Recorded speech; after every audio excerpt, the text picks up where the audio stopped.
As a kid, I loved the sound and look of the jukebox, a fascinating piece of mechanical equipment that worked out your music selection.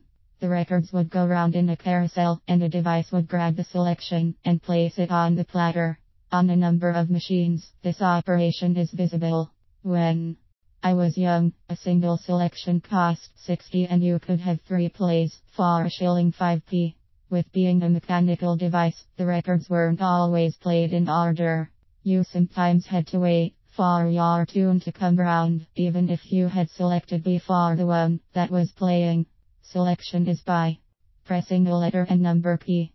What I liked, apart from the great look of many of these machines, was the fantastic sound quality. There was deep bass, provided by 10 or 12-inch speakers, and it certainly put the tinny sound of the record player in the shade. Early models, of course, had valve amplification, which is regarded by many to be superior to transistorized equipment. Going back further than the 60 machine, I just remember the 3D jukebox that took what was known as the 3-penny bit. The machines I remember at that price played 7-8 RPM records. The 78 boxes that I recall didn't have the carousel system. Records were stacked up, and a device would pull a record out from the side onto the platter, then push the disc up to meet the tone arm. Many of the 7-8 RPM jukeboxes didn't give you a big selection.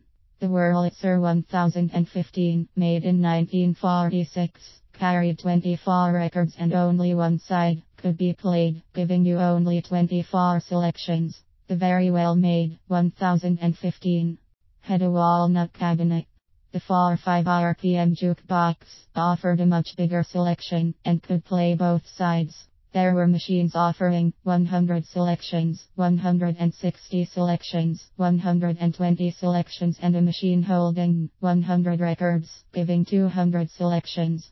On the 4-5 RPM machines, the center of the record, where the hole is to place the record on the turntable, was usually knocked out, though there were machines that allowed records to be played with or without the center being knocked out. I think the reason for the center to be knocked out was to make sure the record was placed on the platter properly. There were a number of manufacturers making the jukebox. They included Wurlitzer, Seeburg, and Rockola, founded by David Rockola. Nothing to do with the rock and roll era, though it has been said that Rockola inspired the term. Another manufacturer was Bellamy. These machines were made in the UK.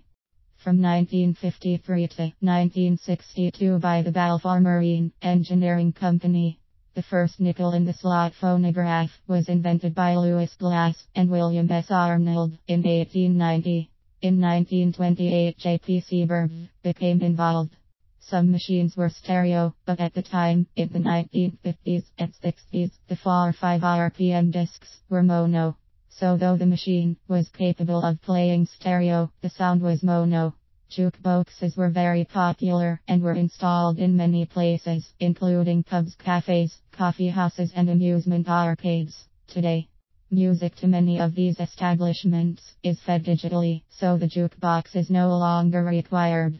The machines were rented, and the takings split between the owner of the establishment and the jukebox hirer.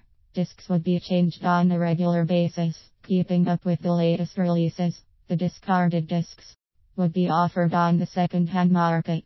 Some of the machines were, and still are, wall-mounted with the jukebox and speakers separate. The machine that plays the records is usually placed in another area. Seeburg brought out the wall-mounted Wall-O-Matic in the 1950s. Today jukeboxes carry CDs, and some can be bought with hard drives to load in thousands of songs. Many enthusiasts have a jukebox installed in their home.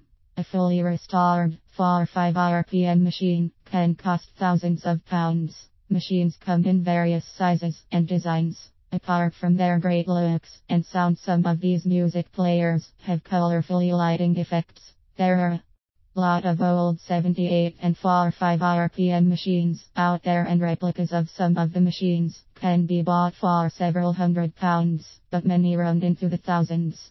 A jukebox can create great nostalgic feelings for people of a certain age, taking you back to the fantastic sounds of yesteryear. So all you old rockers, why don't you put on your blue suede shoes and do the jukebox dive?